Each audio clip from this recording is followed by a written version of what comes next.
What is up, wrestling fans? Welcome to episode number 629 of the Smark Out Moment Smack Talk podcast, Hot Tags of the Week, the penultimate episode of 2023. We are going to be breaking down what happened in the world of pro wrestling over the past few days. We feel like talking about when it comes to all sorts of different topics here. This is one of the most jam-packed episodes we've had in quite a while.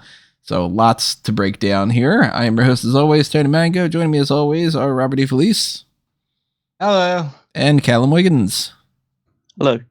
Now, as we've already posted, you guys should be seeing them popping up, although the final episode's not out yet. This week's main event was the awards side of things for WWE and for AEW. The AEW stuff is all the way out there. Go back and check out those 3 episodes. WWE, we have parts 1 and 2, I believe, up right now. Part 3 should be up tomorrow.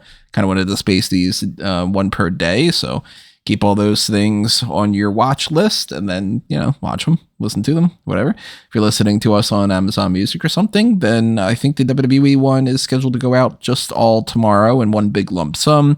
AEW one's already out there, but we do have, one more round of the hot tags this week. We also have some stuff next week, so it's not quite the end of the year final thing that we do like we normally do here.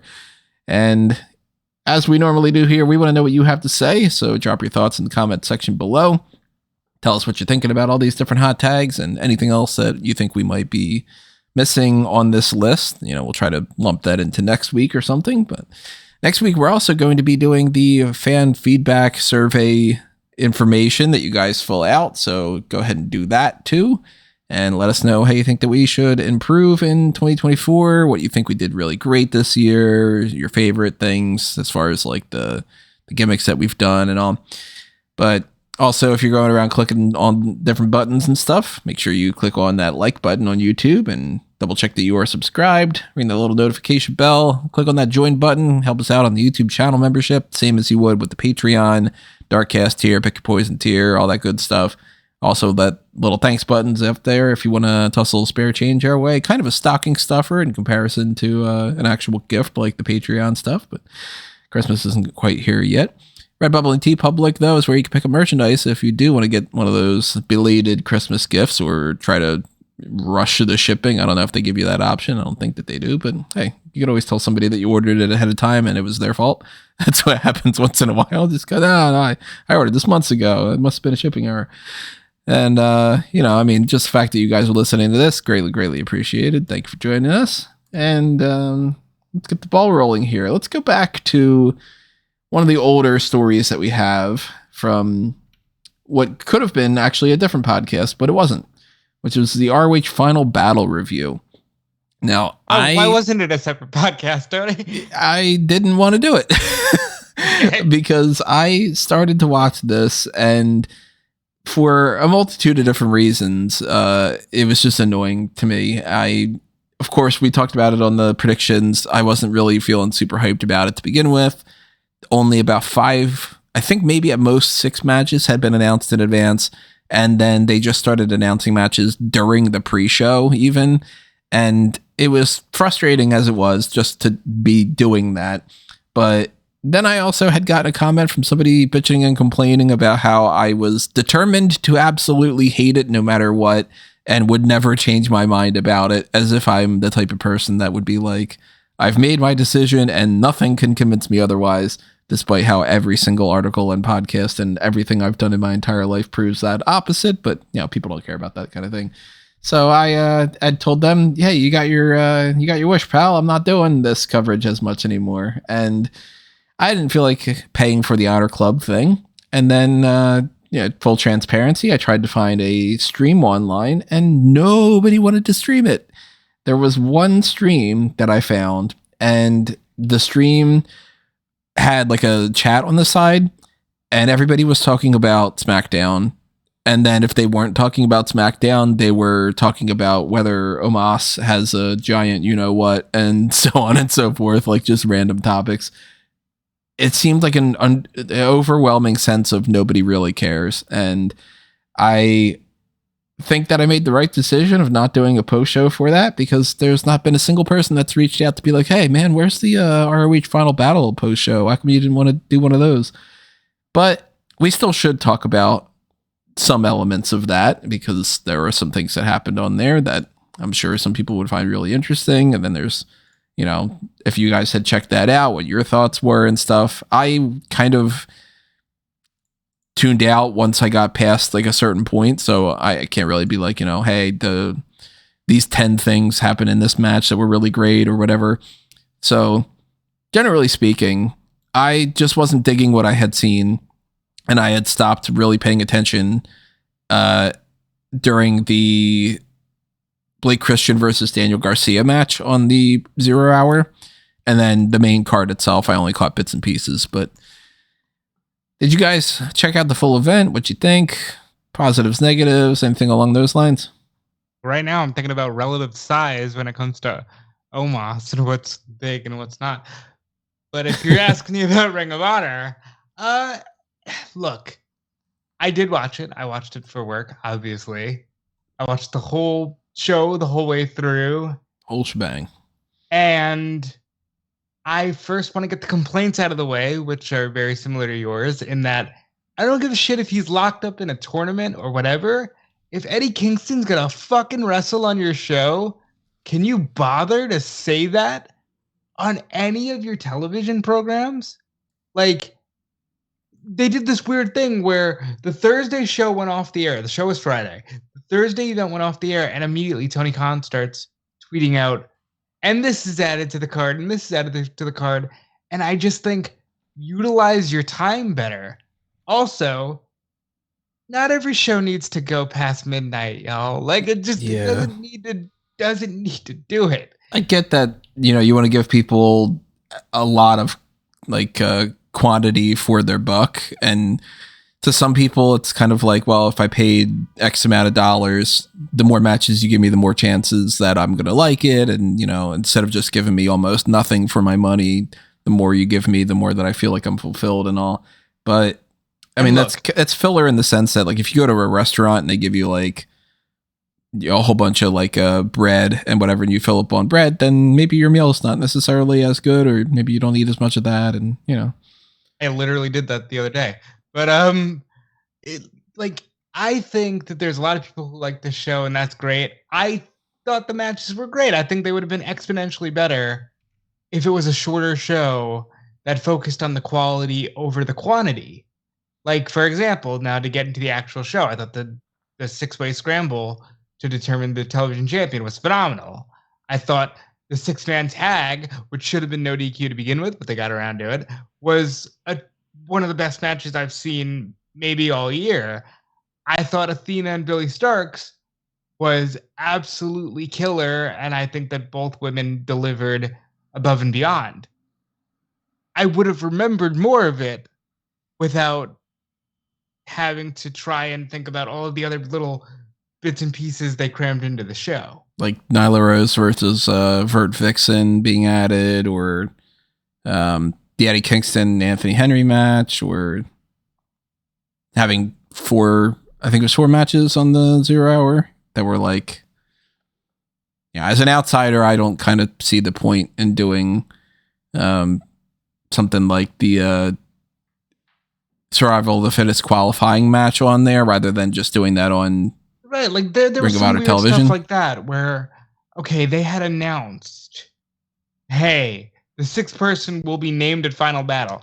I took that to mean, and literally did an article on, oh, there's going to be a mystery man in the match, because that sounds to me like, hey, there's going to be a mystery man in the match. And there wasn't. It was Brian Keith, and again, he did great. I thought a lot of things in the show were great. I just think we need to work on tightening the screws a little bit, not just having a massive quantity just to do it. But Callum, what do you think? I thought this was an excellent show, one of the best of the year, fundamentally. Like, I can understand, like, it's late, but fundamentally I was up the latest for it, and I didn't feel tired at all watching it. It was a great show. I thought Outside of the first two matches on the 0 hour, I thought Ty Valkyrie versus Jasmine Allure and the Outruns versus Von Erichs were absolute trash fires. I like the Von Erichs. That sucks. They can't wrestle. They looked green as goose shit in the entire match, and they looked bad. They looked better on the Rampage match that was going on simultaneously to this. But yeah, that was just an awful match. They didn't think they could put anything together right on that one. Like, I even got that note to like they couldn't even get like a double hip toss right. Just like hitting a load of mediocre drop kicks.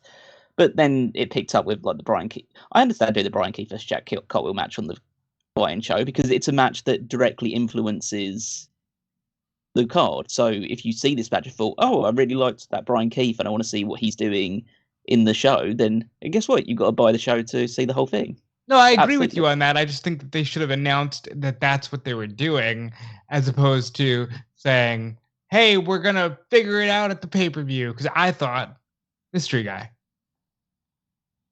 Yeah, I think, again, there's no real metric in terms of just actual buy rates to get the show because they've had like the biggest buy rates in Ring of Honor's history. There's no real metric that suggests that not announcing stuff has a positive or negative benefit to this. They announced the 6 matches that you were here to buy the show for. So you went based on that. Realistically, none of the matches they added to it was going to elevate your desire to watch it anymore. It's just a case of you've got to realize that it's obviously for us as fans, but also got catering to a live crowd that have bought tickets to see this live. So they probably want to see as much action as they possibly can as well. That's fair. You go from like El Hijo del Vikingo versus Black Taurus, which was absolutely amazing, and fundamentally Black Taurus outshined El Hijo del Vikingo. Black Taurus was the better wrestler out of the two on that night. That's in terms of just like performance, but Vikingo won because of course he did. But it was an excellent match. Mogo Embassy versus TMDK was very good. For again, like I don't think I've seen the Mogo Embassy have a bad trios title match. They mesh really well together, and like the closing shot of like the three of them surrounding Kosei Fachita at the end and just like destroying him to get the victory was a lot of fun as well. Ethan Page versus Tony Nese was arguably match of the night. They really put something great together in this match. It's one of the best I Quit matches I've ever seen. Because I Quit matches are always kind of very hit or miss in the approach they take, but they really put a lot into this to make this really interesting to watch. They did a lot of cool spots, and you had Mark Sterling get involved. You had Scorpio Sky return to help out Ethan Page, so they're now reunited as a tag team on Ring of Honor. Yeah, I thought this was really, really good.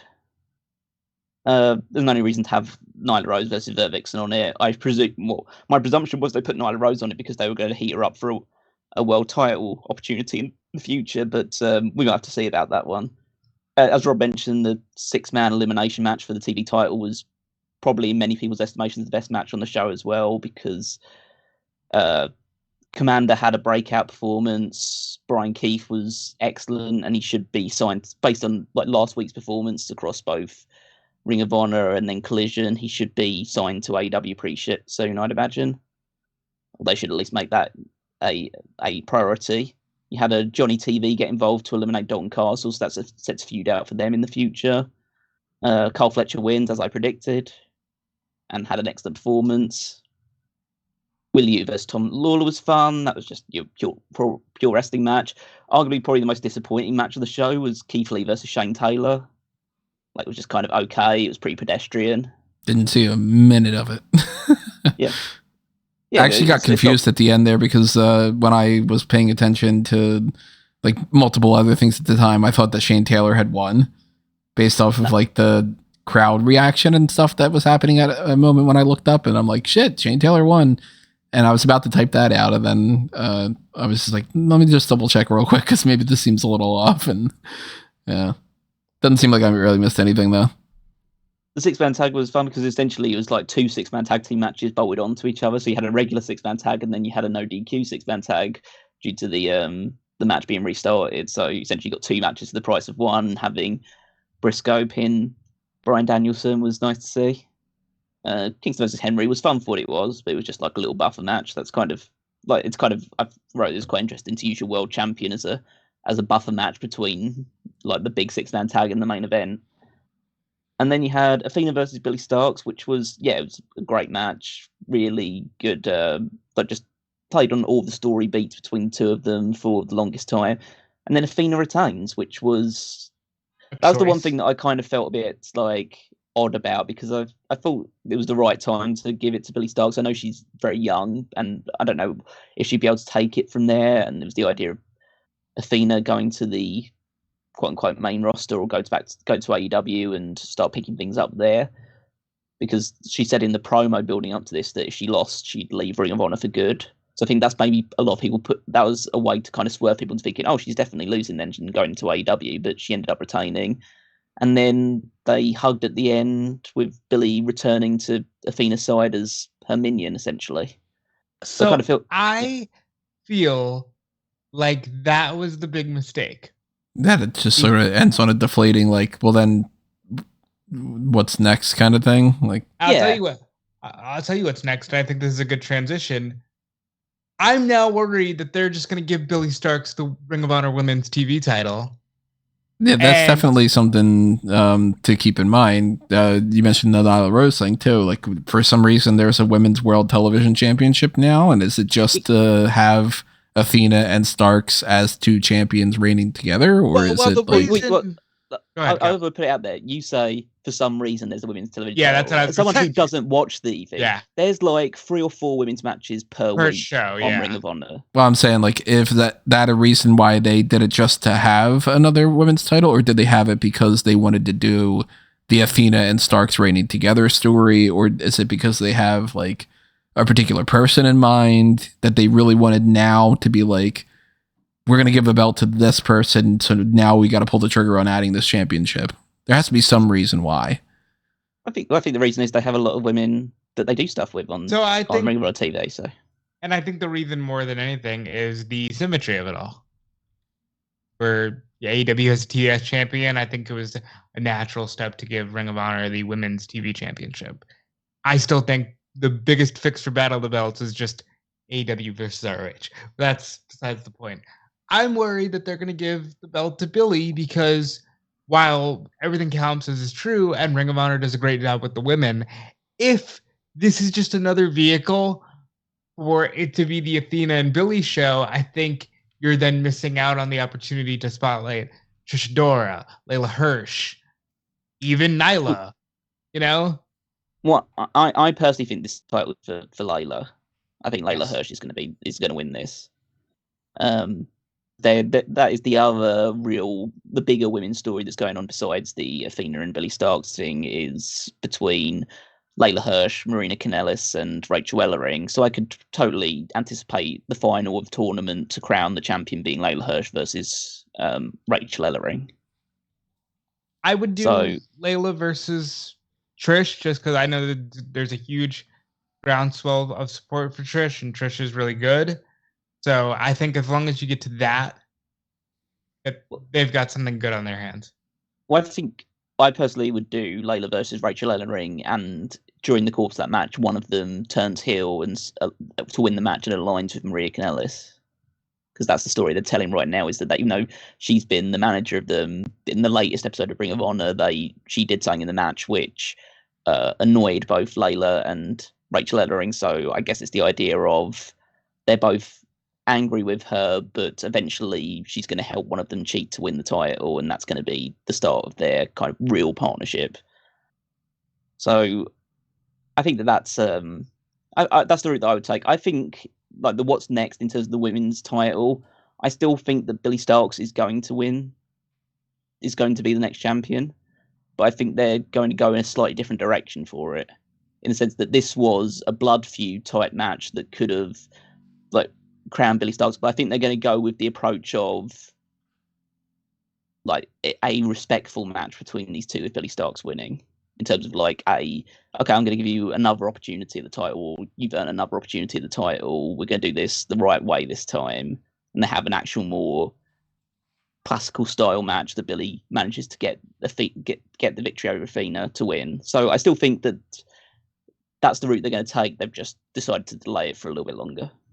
Shawn Michaels rule. Gotta Probably, lose yeah. before you win the title. Yeah, I'd imagine so. I'm not a big fan of that. I think that only really works once in a while. If you do it too often, and of course, it's not necessarily that they've done that a bunch of times in ROH specifically, but like between ROH, AEW, WWE, NXT, if fans are watching all of that content, then you have to kind of be a little bit wary of like, Seth Rollins cuts a promo that's almost exactly the same thing as Hangman Page, and then it's like, man, that promo would have been really great if I didn't watch the Hangman Page one and know that it's a carbon copy, And when you do too many of the person loses the championship match because they've got to earn their way back to get a second chance, to me it works maybe a fourth of the time. Most of the time I tend to just think, oh, so you just didn't want to do it and you wanted to milk it for twice. Like I'll, keep repeating this about Cody Rhodes. I don't think it's a better idea for Cody to lose and then just get another chance. Cause then why would Roman be like, all right, well then we need the rubber match. And then some people go, well, that's the whole point is you have the rubber match and you can milk it for the third time. And I don't know, sometimes I think it's just outright better to have somebody win a title. So even though I'm not invested in this, I would go straight towards, I don't think Billy should win. I think somebody else should. And Billy should win down the line in another capacity. But I don't know who. Well, the problem is that as far as who they've set up, now there's such a big gap between Athena and the way she's presented and everybody else. So you would really need to build somebody up. And I don't see anyone on the horizon to take out Athena. Anybody that's like in ROH, or do you mean like even in AEW? I mean, in ROH, I'm trying to get away from the crossover, even though I know it's impossible. Yeah, I think that's like a guarantee that, because I mean, like Nyla Rose popping up there and all, like it could very easily just be that they plan on having somebody like a Chris Statlander or something win this next. I don't have the problem with like Billy being built up to win the title again, but I'd say people forget, but people like should remember that Kenny Omega won his title on his third opportunity against Okada back in New Japan, and there are stories where people were missed out had a few title opportunities beforehand, and eventually they get that big break. They've done the same thing with Kingston, and it made the eventual title win feel strong as well for him. So I don't think there's any issue in having Billy win it on either the second or third attempt from Athena. It's not stretching out if the story's still good. I'm actually struggling to think of any examples that I really liked of that over the years. It's because the examples that you know are from WWE. WWE's never done a good job with this. Well, even the idea of like the Eddie Kingston thing, I don't think I liked that as much as if he would have just beaten Claudio beforehand. To me, waiting for it to just happen in New York when they did, many different times we talked about it where I was just like, I would kind of wish that they would have already pulled the trigger. Or then, okay, so they're doing it in the Arthur Ashe thing. Then, okay, never mind. Now I'm, just waiting for them to do it. I get what you're saying, but I think different approaches, each there's has a lot their of own. really good stuff happening in Ring of Honor right now, and I just wish that they again separated from the idea that this is AEW's like sister company, and as I know that you wrote in an article, and as I had said to you, it sometimes feels like it's not even their NXT. It's even less than that. If they can get it to the point where it's definitively their NXT, I think they'll be in good shape. I'll say they're going to have to do something to get me more interested, because in 2024, if this is the same approach or worse that they do, where it's just like, I got to wait until the show starts for me to know what matches are on there, and the people that are on the matches are people that I either don't know or people that I'm like underwhelmed with in some way, then I'll just be like, okay, well, I know what this just is going forward. And instead of it being, a third company to watch, or like an NXT to an AEW where like I can really feel like I'm getting that groundswell of the future in some ways, then I might end up kind of taking a back seat to doing that. But there's always a chance that with the next show that they end up doing something that's super, super interesting. So I'm never going to for me, entirely it doesn't rule it out. necessarily have to be like a developmental. I just need it to feel different and not in a way that it's just like they changed the ring mat, you know? I mean, I think you really just don't see much crossover now between AEW and Ring of Honor. And Tony, with all due respect, you don't need to kid yourself. You're not going to watch Ring of Honor even if it did get good. Yeah, I can't see watching RH. I'm talking about the pay-per-views. Oh, you probably wouldn't watch them either. So I assume at some point next year it'll just be me and Rob doing those post shows. So yeah, we don't watch TNA. It's probably going to be like me telling do the TNA shows and the RH shows. There's a really good chance of that happening, but I had gone into this Tony Khan buying ROH thing as being like, oh, cool, we're going to do that going forward, just the same as we do with NXT, and it just reached a point where I'm like, I don't care about the Von Erichs versus the Outrunners and Brian Keith versus Jack Cartwheel and. I know that I'm supposed to think that like Shane Taylor is a big deal, but with me not watching it, it's the same as if somebody says, aren't you going to watch an NWA show? And then I go, I know some of the names and I don't know some of the names, but the names I don't know, there's nothing that's coming across to me as like a casual viewer that's drawing me in. And I'm not in that type of mindset that we've established a long time ago. I'm not in the mindset of I just want to see matches for the sake of matches. And there's too much wrestling on my plate as it is already. So if I was starved for content, I probably would be like, just give me more wrestling. These days, I'm like, nah, give me a reason to watch this wrestling show. And when you have like, I'm watching the 0 Hour and Tony Khan comes out there and he's like, we got all the greatest wrestlers in the world, and two of the best ones are coming out right now, and they're going to wrestle, and it's Blake Christian versus Daniel Garcia. And I go, I like Daniel Garcia, and it's a match I don't care, about. So to a lot of people, that's an accurate description of that match. I will say this in terms of that. I'm glad he won. I wouldn't have done it because they're telling a great story right now where he can't win.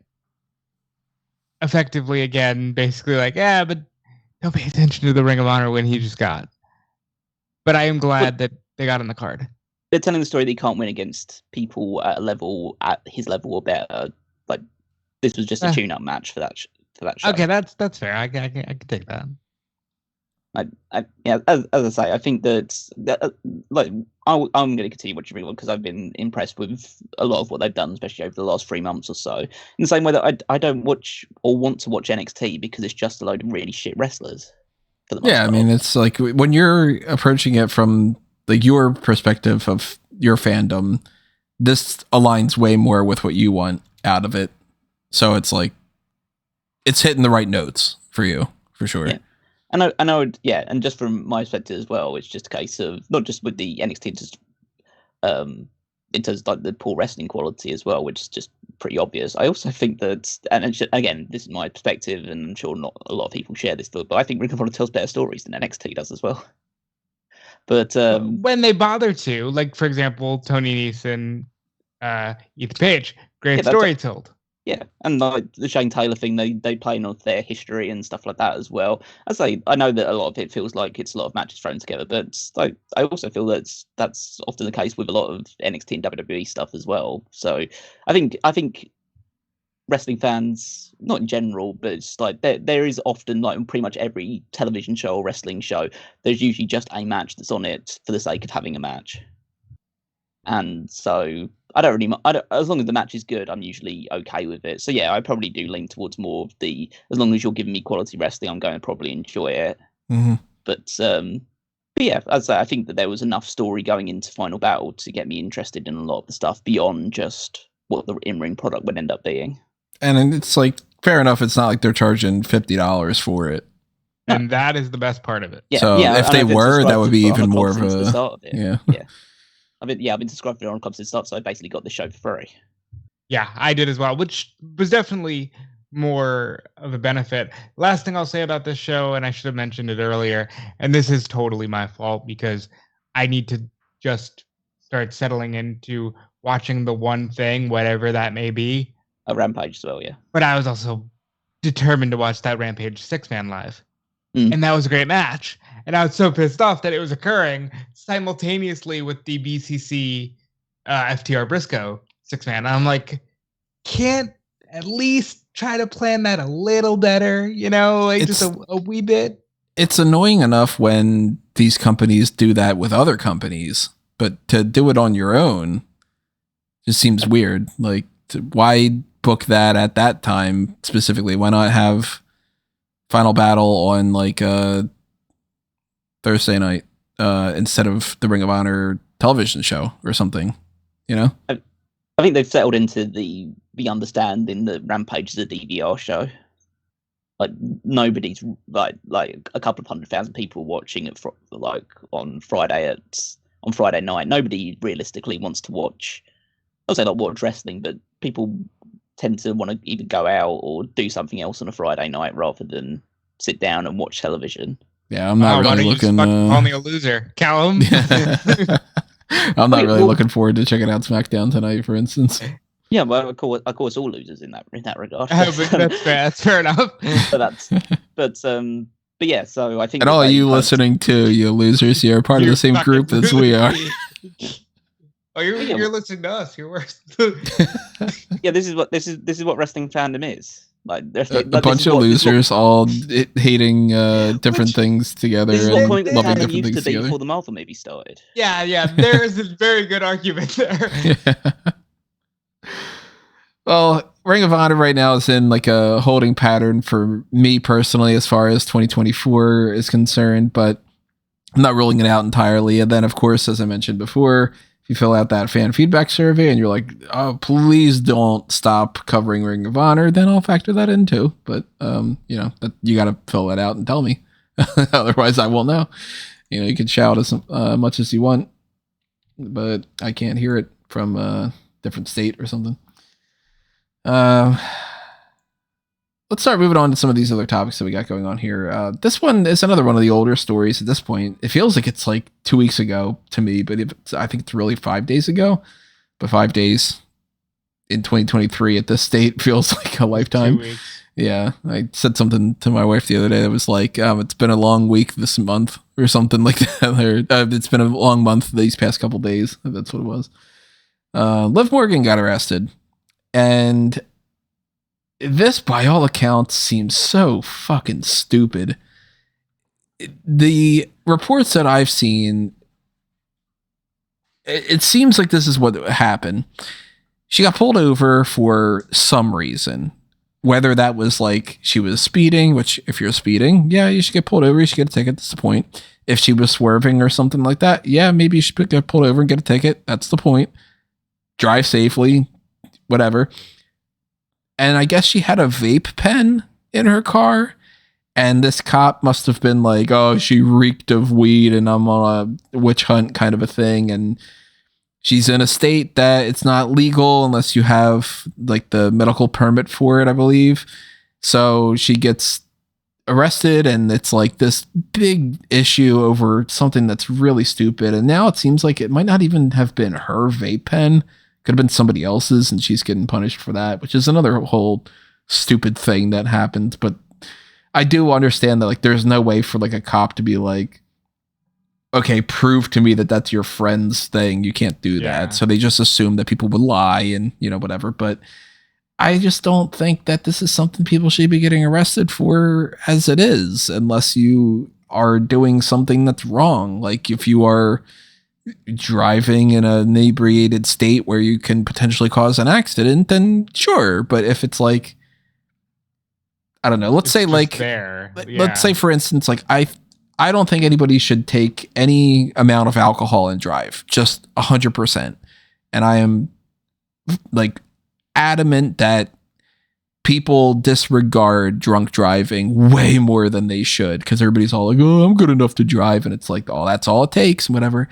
But I also think if you have an open beer bottle in your car and you blow a breathalyzer that says you haven't been drinking, I don't see what the issue is. What is the problem of having a beer bottle that popped open rather than that it didn't? If you're not having any kind of driving issues, that's like saying, you're wearing blue glasses instead of red ones I don't think those sunglasses are going to help. The hell? Like, it seems like she's not getting any kind of like heat on her because I guess everybody is pretty Shout much out to like, them, yeah, you know? everybody seems like they're probably just like, yeah, this is stupid. We're not mad at you. But it's still something that's like, that's a dumb thing she's got to deal with. And now her mugshot's out there and, you know. One of those weird oddball stories to talk about. And the general consensus was one hell of a mugshot. If you're going to take a mugshot, you might as well look really good. Right. Posted on some different accounts of like I forget the one that my friend sent me. It was like mug shawties or something like that, where it's like a whole account dedicated to people that are like, it says something like I can fix her or something like, you know. So they're selling t-shirts. People are putting t-shirts with the mugshot on it. So I don't anticipate anything happening WWE wise about this though. You know, at some day, maybe if she's ready to return, maybe she ends up having to miss like a court day for, you know, Monday Night Raw or something. But I can't imagine this is going to be the type of thing where they're like, well, we're hesitant to give you another tag title run because of this or any kind of shit like that. It'd be really dumb if they were. Yeah. As far as I'm aware, there hasn't been any kind of timetable for her return, right? Nah, not that I've heard. Maybe Royal Rumble. I don't know. Yeah, I'm at the point where I believe that they're just making everybody wait till the Royal Rumble because let's get those Rumble pops. It sounds like that would be some kind of candy. Yeah. Rumble Pops. It's like a Pop Rocks version of a lollipop or something. I don't know. I think that's probably all we need to talk about this. Anything else? No, I think getting arrested for weed is stupid in 2023, and she looked great. Yeah. And never had an issue with people like having a reasonable, safe amount of weed on the thing. It's much healthier than alcohol. Yeah, or even like being sleep deprived, or looking on your phone. You know. And we still haven't, or still among a certain generation haven't normalized it yet, which is weird. Hopefully, over more time, people just chill the fuck out. Maybe because they need to actually take some. That's one of those like outside the ring situations. And here's another one, but this one does have implications for in ring action and stuff. And I think we should probably talk about something that happened during the last episode of Dynamite that kind of factors in with this. So Kenny Omega and Chris Jericho go out, cut a promo opposite Big Bill and Ricky Starks. And they established that they are going to have a tag team title match because they had beaten the whole Young Bucks for the title opportunity. They're going to have a match at World's End. And the promo segment, by the way, awful. Absolutely awful promo segment. Jericho is trying to crack these jokes that are just not landing. And in a way that, like, I don't know, I would have thought that, like, when he was thinking of it ahead of time, he would have realized that they weren't good rather than waiting for the audience to just not quite connect. Like the big reveal about, you could be Big Billy Starks, and you could hear a pin drop. And then as if the universe was like, yeah, nah, I'm going to move on from this or whatever. Turns out Kenny Omega had been sick recently, and he was way sicker than he thought that he was. And now it's coming out that, like, he could have had like a 50-50 chance of dying potentially because he has diverticulitis, and he is going to be out of action for an indeterminate amount of time because this is not something that you just, like, you know, you sprained an ankle and you wait a couple of weeks or so and then you're back. This is something that's a very serious thing, and people are ragging on Kenny Omega quite a bit because they're fucking morons. They think that it's like a karma thing that AEW Fight Forever has the F5 labeled diverticulitis because Brock Lesnar had gotten that. And Omega's like, hey, I didn't make that the name of it and stuff. But then again, it's kind of weird, you know. No, it's not. Also, it's not called the diverticulitis driver on the game because of Brock Lesnar. It's because Kevin Steen used that move on the Indies and called it the diverticulitis driver.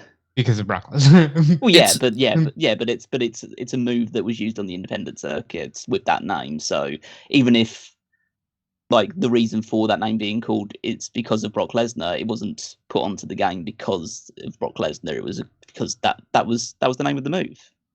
And even so, it's like it's not like Kenny Omega is the one that makes every single little decision in there anyway. He could have potentially not even had a single bit of input about that. Like it's even if it was that case, it's a little joke. It's like it's not like I know that was probably I hate Brock Lesnar. I wish he would have, like right, or naming something like after Chris Benoit and trying to play into that or something like. Yeah, it's not like I assume it wouldn't have been called that, or they wouldn't have come up with the name for it on the Indies if Brock Lesnar had died of diverticulitis. Mm-hmm. Like the fact that he recovered and then came back to do a lot more stuff in the UFC and then in WWE as well. It's just like it's one of those things that it's definitely a very serious condition, and I'm sure it was absolutely no fun for Lesnar to have, but he got through it, and so he probably jokes about it to himself as well. That's like I don't know if Brock Lesnar jokes about anything, but unless he's holding a boombox. Or has a cowboy he's like I joked a couple of years ago. I have my fill for the year, like for life. Yeah, it's scary as shit because when I had I'd gone to the hospital in April, and that's what they tested me for. Now, granted, whatever I had just magically disappeared, but I'll tell you the pain I felt for the 48 hours beforehand, I thought I was gonna die.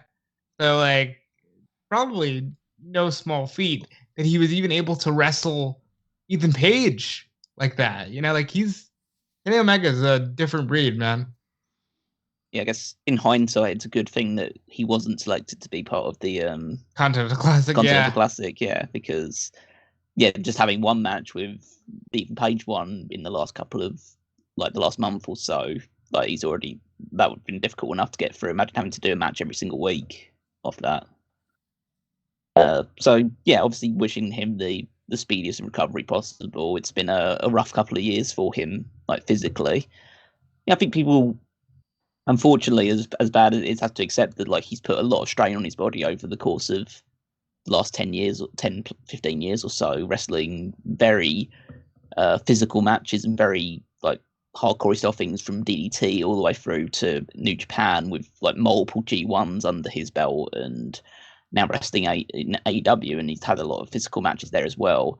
I think we're seeing the final full-time years of Kenny Omega, and I'd say they should be trying to utilize that by giving him some big matches, but it's also a case of don't expect him to be able to string 2 or 3 matches together in the span of a month or whatever. He's going to have to pace himself now. For whenever he returns, which might be quite a while from now. People have to anticipate that it's probably not going to be some kind of he'll be back by Revolution. He might be away for quite a bit. I mean, how long was Lesnar out for? Well, it's difficult to say because he was in the UFC, so that gave him a bit more time. I don't know what time he spent away from the cage. Because obviously, it would be more different for UFC because he's actually going into legitimate fighting at that point. So if he was to do that, it'd be more serious than pro wrestling. You'd imagine so anyway. But I think just having a look to see that he was out from 2011 until 2011 was when he retired the first time. So I think that. So he got diverticulitis in. You got it in 2009. Interesting. Yeah. 2010. November 2010 was when he was diagnosed with it. And you are 2009. Sorry, yeah, you are right. November 2009, and then he came back to fight in July of 2010. So he was out for about 6-7 months. So we could imagine the same thing might be the case for Kenny as well. Especially that Kenny is older than Lesnar was at that point, and in many ways is maybe even more beat up than Lesnar is at that point. Mm-hmm. What do you guys think they're going to do as far as the direction of the Golden Jets, not the Winnipeg Jets, as he said on the episode. But they didn't announce anything to switch it up. It was on this week, Jericho just saying about the diverticulitis and wishing Kenny Omega well, and they didn't announce, like, we're going to have a number one contenders match to figure out other people to challenge for the titles, or Jericho's got some replacement tag partner where it's like him and Kota Ibushi or somebody, or we're scrapping the match entirely and we're doing this match instead or something. They just kind of, I guess they're waiting to figure it out, but you got any ideas in mind of what they might do or what they should do? I think it'll be Ibushi. If Ibushi can, I think it'll be Ibushi. It would be interesting if it was Ibushi, but I think that, like, personally, like, absolutely, like, fantasy booking scenario, I want it to be Lance Storm. You know, if we can pull that off, I would love for it to be Lance Storm. I think that's like it's definitely like very pie very in the sky full thinking. Circle. But because I don't even think, based on when I listened to him like do some shows on like the Brian Vinny and the Wrestling Observer Network stuff, I don't think he really watches AEW that much. So I don't even know if he's that interested. And when he does watch AEW, he's usually quite critical about it. So I don't know whether he would. But you know, if the money's right, then maybe. But that would just be fun to see. Okay, I need to find another tag team partner. I'll go back to my very first tag team partner and get Lance Storm in. You can't do Paul White. Edge is busy. Christian's busy. Yeah, there's nobody else that's really in Jericho's kind of circle of things that he's done in the recent history to kind of suggest that would be someone's team with. I mean, there's a load of WWE ex-WWE guys that have been released recently. He has had history with Dolph Ziggler. Call up Hoovy. So, give Hoovy a call. Fortunately, Ray signed a new contract, so can't do it with him either. So, but yeah, I think that, well, it'll either be Jericho finds a new partner to have the one-off match and invariably lose to Big Bill and Ricky Starks, whether that's Ibushi or someone else entirely that they can find to give a little bit of a nice little surprise to people, or they'll do some sort of battle royal on like next week's Dynamite or Collision or Rampage or something, and you'll crown a contender that way. And again, this pretty much just settles in that like Starks and Bill are going to win and retain the titles. Actually, if they were to name like a surprise challenger, like just some random team in a battle royal, I think it'd be more likely that they win the titles rather than Jericho and a mystery partner. Yeah, because it would be that urge to just be like, "Hey, look at this! We did the big." They do sometimes do that. I mean, a lot thing. of wrestling promotions do that. Right. When you have a late substitution, there's always that temptation just to give them the title because like the champions haven't been preparing for them, so it's a completely different prospect for them. And the idea that like fans might be disappointed, but hey, if we give them a title change, then they're gonna think less about it because then they're gonna be all excited that the belts changed hands. Whoa! Oh my god! Yeah. So there might be something with that. If it was a new tag team or a different tag team they were selected to do it, it's you can't do the Lucha Bros because one of them is out injured. It's the issue of like just all the injuries that are plaguing AEW at the moment. But I think it also depends on what happens in the Blue League on Collision as well, because there are certain people that you could put in tag team matches there. You're currently doing a feud between FTR and the House of Black, so you might put both of them into it and make it like a freeway instead. There's different options. We'll find out sooner than later. I just don't think that the titles are changing hands anyway. So I think they could, especially if you go with Ibushi, because they were already setting up the Don Callis family to be the next challengers. So I thought that there was a good chance of Omega and Jericho win, but I thought they were going to win, so they drop it to the Young Bucks. But when the Young Bucks eventually come back. But yeah, as I say, there's enough good tag teams in AEW. They'll find a suitable replacement. Let's talk about some trademarks here. AEW got the feeling, an AEW hologram. Seems like hologram is going to be used in some sort of like. Do the holograms have toys and stuff? So it's, I guess, maybe I don't know, like necessarily could be other things related from there. Trademarks are kind of one of those things where it's like, it says what they could use it for, but then just because it says they could use it for that doesn't mean that they can't also use it for some other things down the line. And they do a lot where they cover, this has categories of video game cartridges and discs featuring wrestling games, digital media, pre-recorded DVDs, downloadable audio and video recordings, CDs, comics, graphic novels, toys. So it seems like it's just on like this whole merchandise side of things, but to me, I don't know what like hologram would make sense for that could cross over between comic books and CDs and video games all at the same time. Also, it's not just a name that strikes me as like, wow, WWE or AEW hologram. NFT. Can't wait to do that. NFT. Everybody, NFT. Come on, NFT. Don't say that too much or Ric Flair might be into it. We can talk about him in a minute. No, that's what it sounds like to me. That they're doing some kind of digital collectible that could maybe be physical media as well. Blah. Callum, what are your thoughts on NFTs? They're bullshit. Go on. I guess. I don't know. I don't research into this stuff. I'm not gonna care. Like it's just like saying that some like big brains on the internet are apparently into that's going to change things, even though pretty much every story I've heard of NFTs is people failed, going into invest like millions into it, and then these things are worth like 10p after a couple of months. I'm pretty sure the whole NFT market like crashed. It failed bad. People started to realize that NFT stands for not a fucking treasure.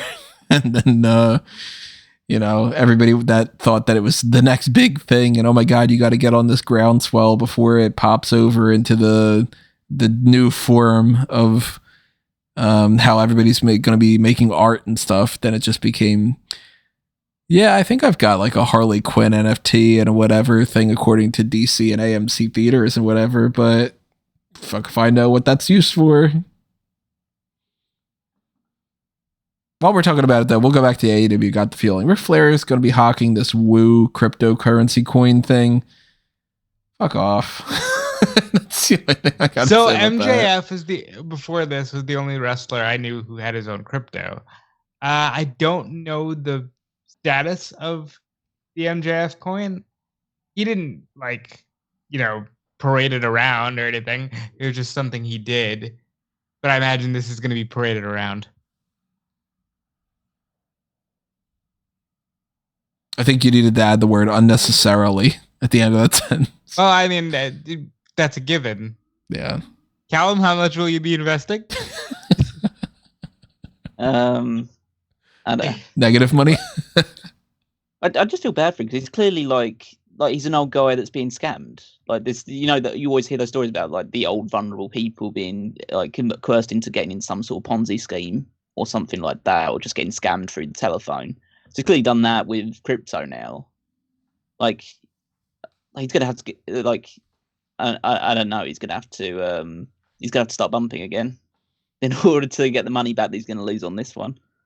So I don't know of any other time on this podcast that I've ever brought up the band Kiss, but this feels like a good comparison. Kiss just did their last concert in New York City, and it kind of ended with them being like, hey, guess what, Kiss Army? We're going to be digital avatars from now on. And I'm like, all right, even if this was a good idea, you're asking for the generation that grew up with Kiss to accept digital avatars. That's what this feels like to me. Like, I understand why these people are getting Flair and Kiss and Trump to do these things, but you're not going to get their fan base because their fan base can barely work a computer. Yeah, it's true. There's a lot of people who still like Ric Flair. I don't think that they've, really grasped the concept of social media, let alone digital currency. As the resident old man on this podcast compared to you two, from my perspective, people my generation or older than I am, from, you know, relatively speaking, like I'm sure I could speak on behalf of like Kaylin, for instance. We don't even care about Ric Flair as much as the generations older than us. And we also all are on board with all the younger generations as far as this, like, crypto thing's stupid as all hell. So it's like, this is double the amount of who gives a shit. And I just can't imagine this working well. I mean, that's, you know, we're speaking to a thing that I've mentioned a million other times before, but like celebrity worship is just pathetic to me. And when people do things like, I think I'm going to call up whatever insurance company because Rob Lowe is on the commercial telling me that he likes it, or like, I'm going to check out this Zoloft because it's I don't know, Kim Kardashian's telling me whatever. Like, I think that stuff's all ridiculous. I was gonna get on. I don't know what the hell people doing these things, but like, that's already stupid enough as it is. And if you're drinking Ric Flair's energy drink because you think it's going to make you more like Ric Flair, you're a moron, and you shouldn't want to anyway. And if you are going to be trying to invest in a cryptocurrency that's called WOOOOO because you think that there's like some monetary benefit to Ric Flair having his name associated with it, well, maybe you're the reason why the economy is the way that it is. So, and it also goes against the actual idea of what that stuff is supposed to be. It's supposed to be like a centralized one currency, right? If every celebrity is like, but get my coin, doesn't it defeat the whole purpose of the purpose? Because people are, for some reason, changing like $1 bill into like got the holographic one, like a Pokemon card or something. Get the collectible whatever coins, and then you transfer it over, and it's. You get free energy drinks if you get the crypto. My grand total of investment in any kind of cryptocurrency remains the same $10 that I put in a couple years ago on like the way that PayPal's got it set up. And every so often when I log in PayPal, I see that it's like, oh, it's at like $8.14 or something right now, because it's like the whole thing's a scam. And I would assume that if it's basically just trying your hand at the stock market, but without having to be like intelligent enough to get into the stock market. Right. So you're like you just I'll throw $10 in like Ethereum, and maybe it doubles, maybe it loses everything. Who knows? Speaks to a whole mentality of the same people that would put a lot of money into like slot machines at a casino and be like, nope, I'm going to get the pull. I'm going to get that $1 million pull. I'll spend $8,000 doing it, but the next one's going to be it. I swear the next one's going to be it, you know, because I do have at least one friend, although there's only one friend that I can think of that actually buys into this shit, that for years now, every so often it's like, you guys got to get on this NFT thing, or you guys got to get on this or whatever. So if he were a wrestling fan, I'm sure he would invest in this woo thing and just lose his money. And, you know, he's the same person that gambles a lot. He's the same person that he's a fucking idiot. But so before I had a job, like I was like interested in the idea because it was like, oh, I don't know, maybe, you know, you can flip $10 and wind up. This is like when Bitcoin was like $200, you know, kind of thing. And yeah, I'm sure like a lot of people made out rich if they got out at the right time, but Ric Flair's never been good at pulling out apparently. So, you know, there it is. Well, it's a weird transition to talk about this, but what do you think AEW got the feeling is? I assume that this is them just trying to capitalize on the whole restore the feeling thing. Let me tell you.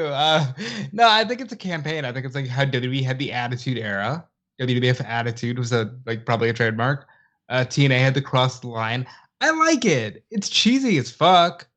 But if they're gonna be obnoxious about the whole restore the feeling, get the feeling, I'm okay with them marketing it. Yeah, I mean, part of me gets the mindset of I don't know whether I'd want to be promoting the idea that you lost the feeling in the first place to get it back. But yeah, I know it's just a thing that's going around that's like the big phrase that's kind of around. It seems like MJF is kind of the forebear of this as well. So if people are utilizing it, you might as well capitalize on it and see if you can make some money off of whether it's merch or marketing or anything along those lines. So I don't understand the reason for doing it. I just don't necessarily think that advertising the reason why it's a thing in the first place is particularly shows off well for your company. It does kind of come off a little bit. Hey, we lost it, but we're getting it back. Yeah, like self-harming to just be like, AEW, is that fucking fine now?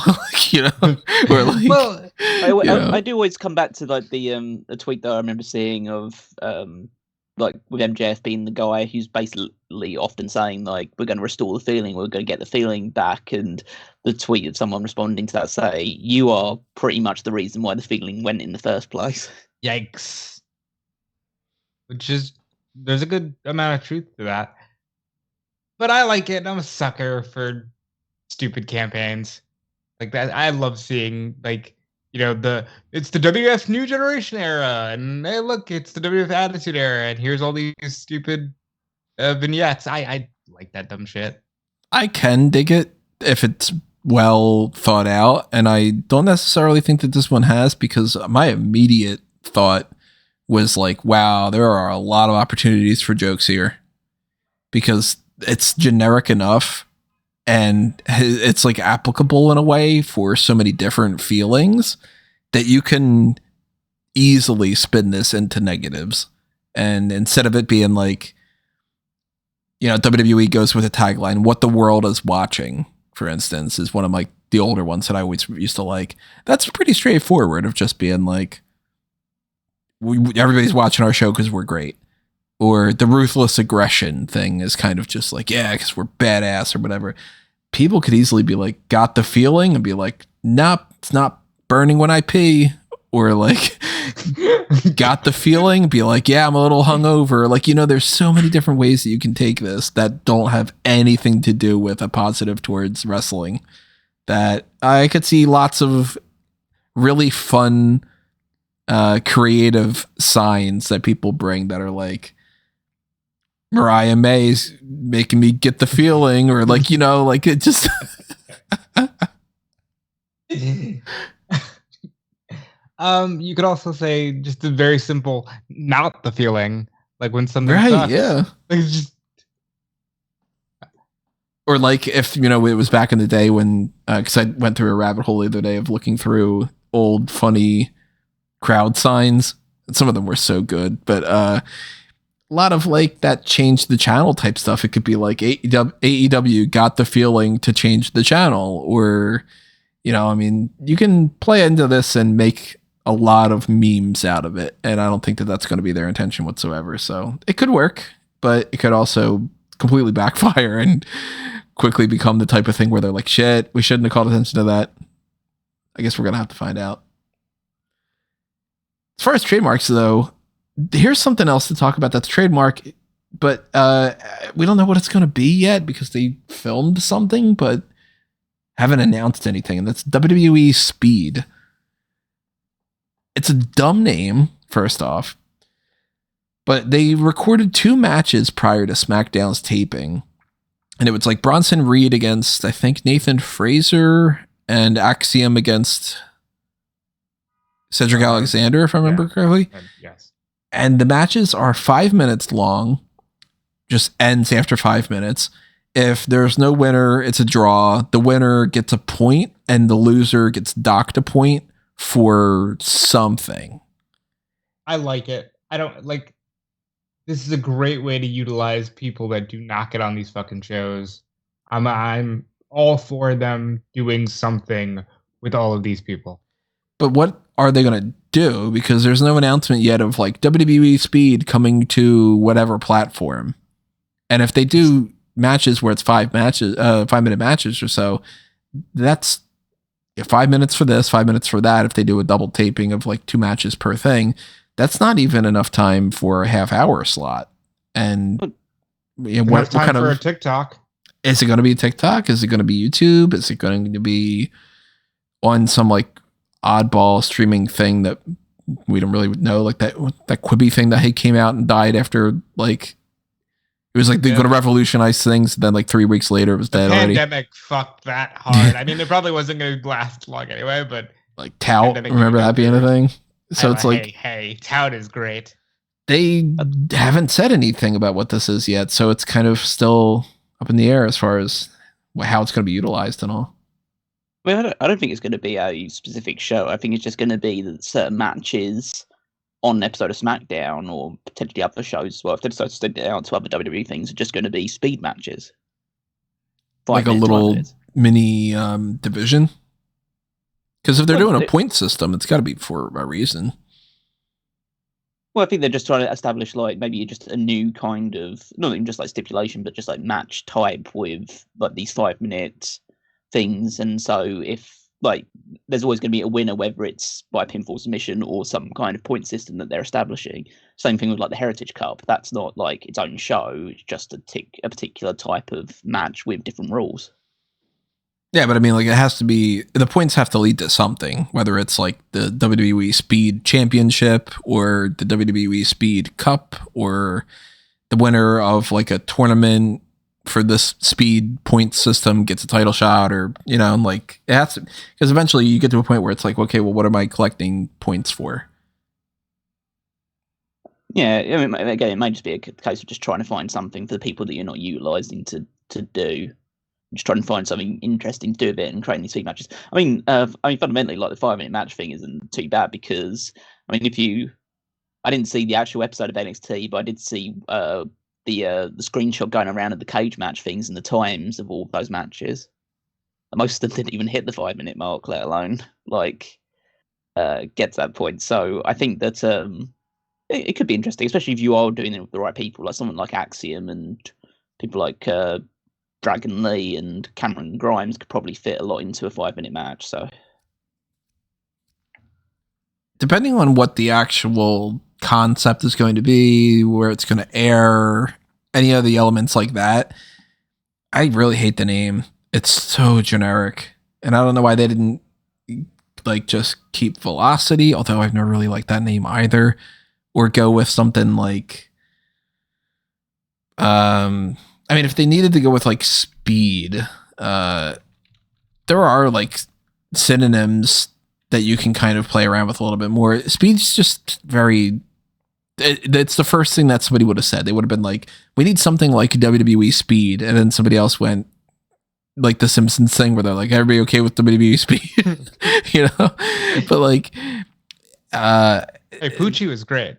They couldn't call it like Whiz, because then again you can make this into like a pissing thing. But I'm looking at like similar words to Speed, and there's like most of them are just as bland sounding. Like you can't go scurry, you can't go scoot or whip or dart or something. But even WWE Dash sounds better to me.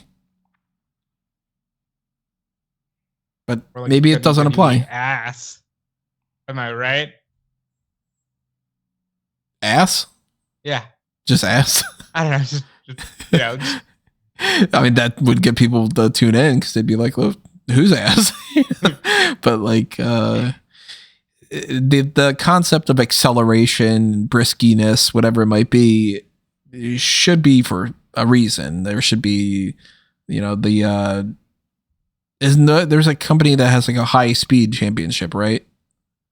Like a women's championship or something. Like a DDT company. For some reason, DDT High Speed Championship sounds like something I've heard. Cal, am I right on that? I think we had actually lost Callum for a second there. Yeah, but he might be back. Yeah.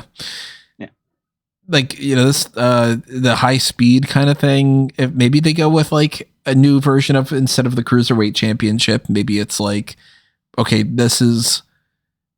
What's the it's 15-minute time limit for the television title that Zack Sabre Jr. has? Yeah. So like maybe they want to kind of do something like that where it's like there's a division that only wrestles 5-minute matches, and it's like the Buzz division or whatever. They'd probably just call it Speed. But, you know, I have this page of synonyms up right now, so I'm looking at all things about like Zoom and Hasten and whatever. Maybe we get an announcement on SmackDown tonight. Maybe they record another thing over like the next couple sets of recordings or something. But Monday Night Raw is not going to be recorded on Monday. And this episode of SmackDown's pre-recorded. And next episode of NXT is pre-recorded. So we're going to look at like the next round of tapings for if they do another thing, or if they promote something that's pre-recorded this week, maybe they end up being like, hey, check out, coming soon, there's going to be the new WWE Speed division or something. I don't know. Maybe the Lightning Kid will make an appearance. I like it. It's interesting enough that they're doing something. It's just, what are they doing? And then when they announce it, we might be like, yeah, it's dumb.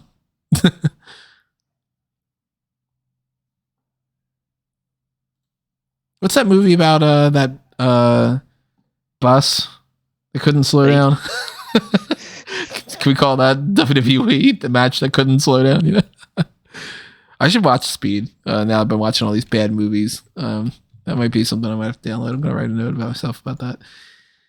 But at least until we know, we can't really speculate too much about what this is gonna be. But if we're going to speculate about what the future is for some things, let's talk about the speculation for Warner Brothers Discovery possibly merging with Paramount. And this is something that obviously is way beyond just pro wrestling, but it's going to be a factor. There's, I don't know.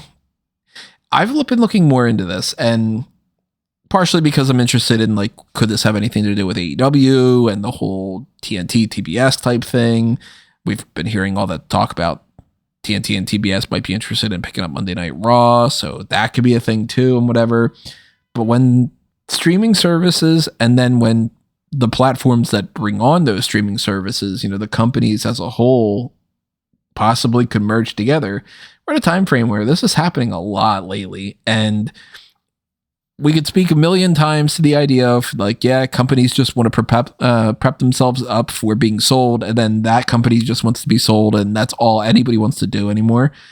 We've talked about it a million times as well, that streaming services are just going back to cable, but they're doing it in their own different way, circling back to the same point.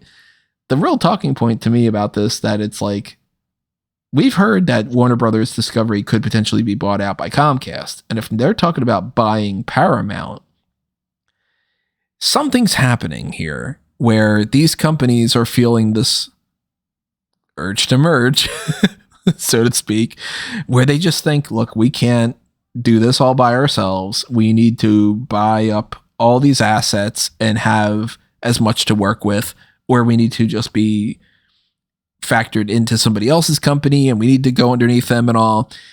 And there's more discussion that this is potentially going to happen than most of the time when this happens. And there's, like, you know, Universal could buy whatever and blah, blah, blah. They can't officially make a deal until I think it's April, because the Warner Brothers Discovery merger happened in a way that they had to take like 2 years before they could merge with another company. But it's right around the corner. I mean, April is enough time that if they've hired bankers to look into this, it's because they're trying to figure out the sales, so that potentially if April, whatever it is, let's just say like April 5th comes along, that they could be like, on April 6th, yep, we've settled up on a deal and we've done all the homework and we've hashed it all out, blah, blah, blah. It is going to be called now Max Home for the WBD of Paramount Plus or something. But we could see Paramount, Warner Brothers, Discovery merging together, having a big factor with pro wrestling, whether it's WWE or AEW. And Paramount's not something that really has a history of wanting to invest in that. Whether they have any people that would help or hurt could be a big story going forward. I don't know. It seems like there are higher powers than these organizations that are trying to stop this, because even they know, like, these this just makes people too powerful, and this is all too much. But just the idea that like CBS and all of these other channels would be merged. Like somebody said to me, and this really kicked it in for me. They were like, Nickelodeon and Cartoon Network would essentially be the same thing now. And it's just like, that's crazy. You know, it's like, it would be like Coke buying Pepsi in some ways. Like, there's some people that have that conspiracy theory that it already happened. You ever go down that rabbit hole? No. Oh, there's a whole thing that two people are like, I forget if it's Pepsi bought Coke or Coke bought Pepsi, but one bought the other one out and holds the other one up there just so that it can create a divide of like competition, and that they can not have a third company sweep in and be the secondary option, like a Dr. Pepper or something. And so it's like people do that, but it's like, I mean, we can talk about Blackguard and or BlackRock and Vanguard all day. I still think that we're going to get a lot more information about like AEW and WWE signing these TV deals way before something happens with this. And then that would just be looped into the future, and we'd be talking about that on a future Hot Tags. But this kind of came out of nowhere. And sometimes when these things come out of nowhere, the next thing you know is like it get pushed along super fast, and then you're like, shit, 2 weeks ago we were just talking about this not existing, and then there you go. WWE sold. Like that's how WWE sold. Right. You know, we lived through that already. So it could be a thing. We could be talking about WB, Paramount, whatever they call the combo company, being like, and that's your new owners of the broadcasting rights to Dynamite or something. I don't know. Something to keep an eye on. And this carries no weight in Callum's life. That's why he hasn't said anything. Well, it seems way too early to start speculating about what that necessarily means. I think. Also, it might not have as much of a factor in for you because you have different like television channels and stuff. Oh yeah, well, it probably won't affect us. No God. I mean, hell, WWE in the UK is actually on TNT. Broadcast on it was broadcast on TNT. So is it really? Yeah. That's crazy. That's yeah, funny. So TNT technically bought WWE BT is in a partnership with Warner Brothers, just on a different country. This stuff's exhausting. I don't know how people keep track of this stuff. That's why I've stopped trying, because it's like I can't. Let's talk about this new signing. Actually, let's talk about all these signings. Let's just lump these all in together. Lots of signings to talk about this week. None of them the biggest things in the world, but yeah, they're worth talking about. Dani Luna has signed to TNA Wrestling. Madi Wrenkowski signed to WWE, supposedly, although they haven't announced anything in any official capacity. I'm assuming that they're just going to wait and do some kind of like the next group of people from the WWE Performance Center. Matt Riddle is joining the MLW roster. Top Dolla attacked Joey Janela during a GCW special, and it seems like he's going to be doing that stuff going forward. And TNA is also teasing that this biggest monumental signing type of thing or whatever is going to happen at Hard to Kill. Out of that group, I'm interested in the mystery of the TNA signing more than anything else. And then secondary, I haven't seen too much of Madi Wrenkowski. The little bit that I had seen was on like AEW Dark, and it was like, oh, she seems like she's got something. Maybe I'll see her down the line. So if WWE picked her up, that's pretty cool. Never was the biggest fan of Dani Luna.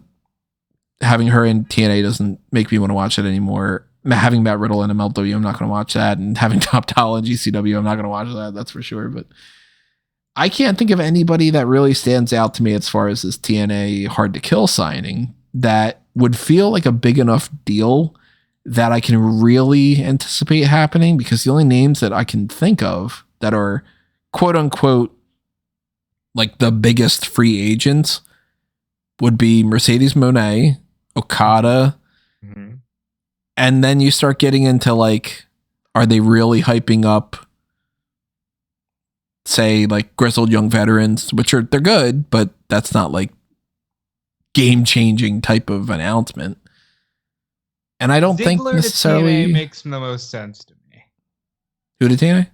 Ziggler to TNA. Ziggler. Yeah, I mean, like Ziggler could be that, but he's not even, as a Dolph Ziggler fan, I still wouldn't be like, oh my God, that's going to change TNA wrestling forever. Oh yeah, I mean, Ziggler to TNA in 2024 isn't what Ziggler to TNA would have been in 2014. Right. You know, like where it would have been like, okay, cool, they'll at least use him. I still think that that's way better than him going to AEW, so I'm kind of hoping for Ziggler to TNA to happen.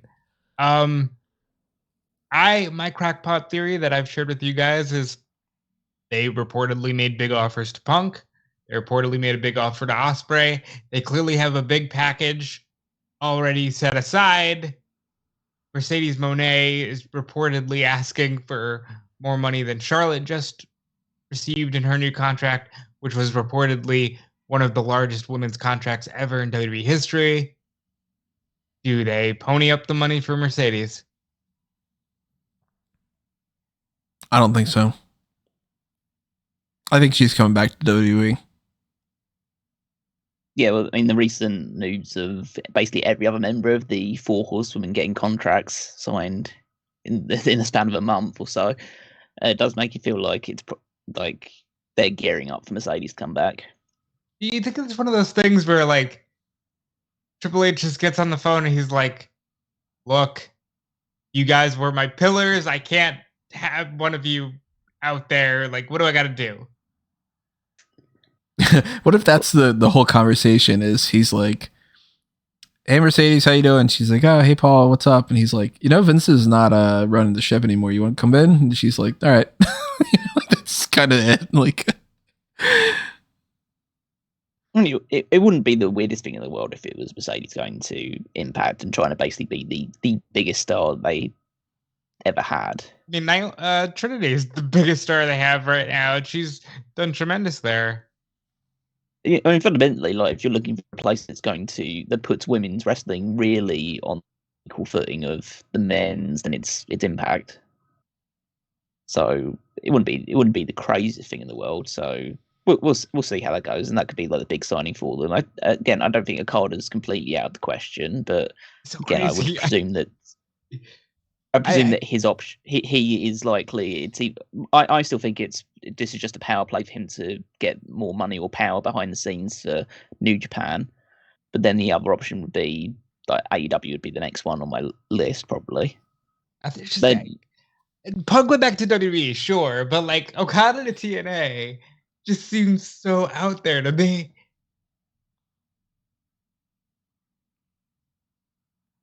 it's all building up to Shanky. Oh God, the return of Ring King. I mean, he's not one of the people that have been discussed about being signed, but Mustafa Ali's basically agreed to appear for basically every promotion outside of the top ones. Now. Oh yeah, that dude. And by the way, tremendous vignette, tremendous video package. He really just likes the podium speaker thing. That's just something he really wanted to do, and I'm glad he's doing it on the indies. But he just basically said, "Yep, I'm gonna be the guy who has banger matches in 2024. He's gonna be everywhere.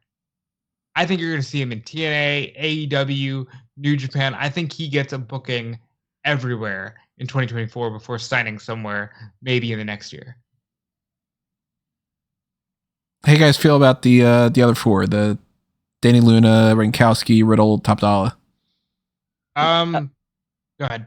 I would say Dani Luna's just the next addition in a real flurry of signings that Impact are making right now. I mean, they are spending the money and they're building up their roster with people that's the talent that's available. So as a signing on its own, I don't think that's anything like super special, even though I think that so we'll see how it goes. They have a very good women's division, so we'll see how they how she fits into that. But I think that means that Andrews and Webster are going to.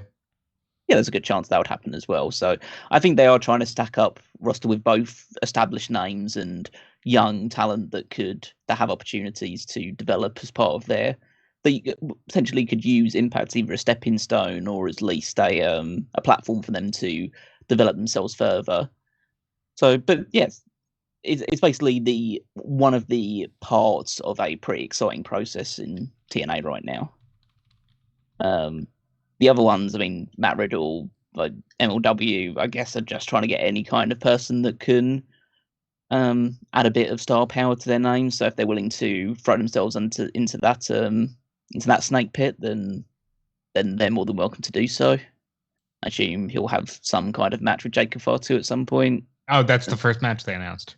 All right, okay. So yeah, that's that's not going to interest me to look at that watch that anymore. Top Dollar GCW, that kind of makes sense. And again, it's nothing particularly interesting. I don't care how much he crows about how good he is and how much everyone loved him behind the scenes at WWE and thought that he was going to be a big deal. Then why did they fire you? Twice.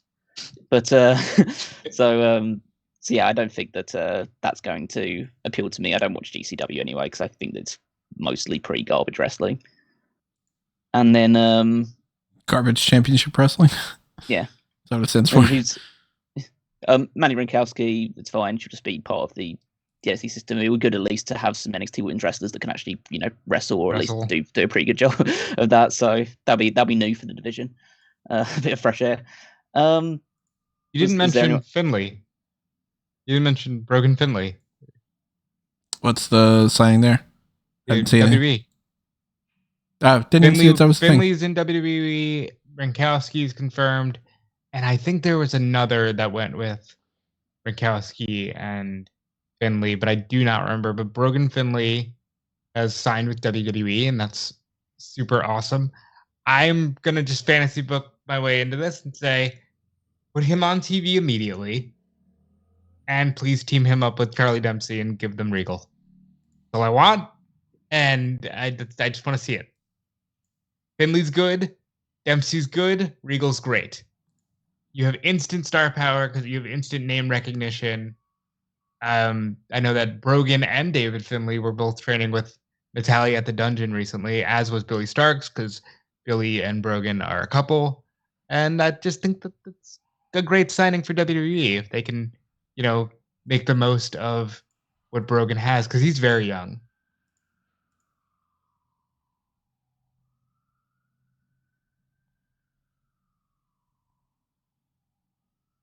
What's I'm trying to think of this guy's name. This is like kind of unrelated, but when you mentioned Dani Luna and you mentioned Mandrews and all, it was making me think of NXT UK, and then we still don't know what's happening with NXT Europe, and I'm like, who the hell would they even have? Because Trent Seven is signed now and all, and you can't just sign the same people from NXT UK. What's the Black Swan guy's name? What's his name? Cara Noir. Yeah. Is he still doing stuff? Is he like? He was badly injured a while ago. I haven't heard anything about that since then. I know that he had a very, very serious injury. I don't know if he's come back even yet. Because I remember seeing a match or two of his and being like, "This guy's good. I like him. I wish that they would pick him up." And then he's very good. Didn't see anything, and that was like a couple years ago or so. So I was like, maybe he lost it or something. But I mean, there should be there's a lot of people still out there in terms of like on basically the free agents or so the last match he had was April 2023 in a steel cage match. He was wrestling fairly consistently before that, so he's been out since April. So hopefully he can heal up and get back in there. You'd hope so, because he was definitely building up a name for himself as I think he was the Progress World Champion for a while. Yep. Yeah, so he's definitely a talented guy, and I'm sure there'd be no shortage of suitors for him in like the lower reaches in like your MLWs, your Impacts or TNAs. I don't think he'd go straight into an AEW or WWE system just yet, but this would definitely give him room to grow. I mean, how old is he now? He's been wrestling since 2010, so he's probably like it doesn't give his age on Cage Match, but I presume he's not super young if that's the case. Even though they do start wrestling quite young in the UK, but I'd imagine he's probably in his early 30s now.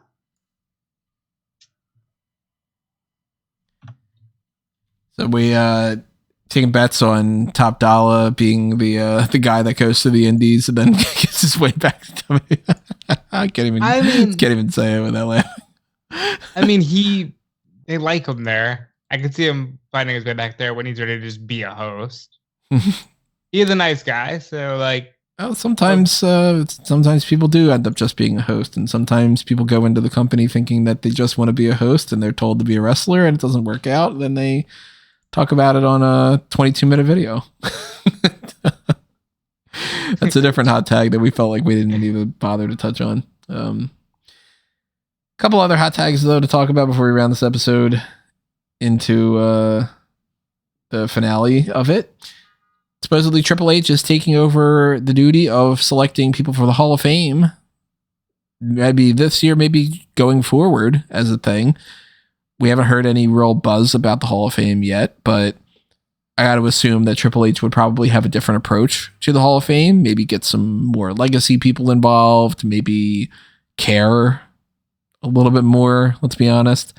Because we know that he wasn't approaching this from the perspective of being like their contributions to the world of pro wrestling. He was looking at it more as like, well, what would be interesting for me to hear a pitch from or something. And I could see Triple H bringing back the Legacy Award to get some more people in there that have passed on, or approaching more outsiders to be involved, or anything along those lines. I'm still anticipating that the big headliner for this year could potentially be The Rock, or that it could be Batista. It's gotta be Heyman. It's gotta be Heyman. They're in Philadelphia. I don't know. I don't think it will be. I'd be very surprised. Are there actually any ECW people that are worthwhile that they didn't induct already yet? Not that they would be necessarily at a level where they could be the headliner anymore, but maybe like Sabu gets a nice little induction. Because Tommy Dreamer's in there, right? Yeah, Is he? Is he in the Hall of Fame? Wait, is that what you're asking me? He's not in the Hall of Fame. Is Tommy Dreamer in the Hall of Fame? No, not yet. But there's never a place to do it. Sandman's not in the Hall of Fame. Yeah, but Sandman's not going to be. Well, I mean, Sabu's not in the Hall of Fame. That's why I said Sabu was the one I thought of. Taz is in the Hall of Fame. Yeah, Taz they wouldn't. He's with AEW right now, but maybe. Billy Gunn was put into the Hall of Fame when he was with AEW. But that was when AEW was brand new. Yeah, I guess so. But yeah, well, yeah, you could argue pretty much everyone except RVD that's really super significant in Ring of Honor hasn't got into the Hall of Fame yet. Yeah, because the Dudley Boys are in there. Oh yeah, Dudleys are in there, yeah. I mean, so Paul Heyman would be the only ECW person, but typically they would go with some kind of like a Batista type person to be like the headliner. And we know that he was supposed to be last year and then ended up being Rey Mysterio because at the last minute they were like, nope, can't pull it off. Let's just throw Rey in there. But we could see a different type of Hall of Fame this year. It could end up being much cooler. It could end up being a smaller class. It could end up being a huge class for all we know. Triple H might have a completely different approach to this. I was under the impression that he was doing most of this as it was. Like they definitely did show that he was instrumental in bringing some people in, like Bruno Sammartino. But it kind of struck me as he was, doing it already. I didn't think that there was a major shift about him now taking over. Maybe the show will be different. That'd be kind of nice. From my understanding, from the rumor and speculation, whatever that's going around this news report, it's more like Vince is completely out of the mix and like not being consulted, not getting the approvals from him. That it would just be like Triple H has free reign now, instead of being like, hey, let me try to push for this person. Let me try to spearhead that. And, kind of getting the full gamut of like, if Triple H wants to do this, he probably would get the approval of his superiors because they would be like, yeah, I don't fucking care. Could be neat. I like it. Giving somebody their flowers, let's talk about NXT. Their Year End Awards nominees are out there for people to vote on WWE.com. And here they are. They are the smallest amount of categories that they've had in prior years because they've taken a lot of the awards out of the mix. You know, they used to have the male superstar, female superstar, overall superstar, that kind of thing. This year, the full lineup of awards is just, and I think this is pretty good that they're just doing it like this. Tag Team of the Year, Female Superstar of the Year, Male Superstar of the Year, Moment of the Year, Match of the Year. 5 generic enough categories, and these are their suggestions. So for Match of the Year, you can pick between the Men's Iron Survivor Challenge from Deadline, Carmelo Hayes versus Ilya Dragunov from No Mercy, Dijak versus Ilya Dragunov from Battleground,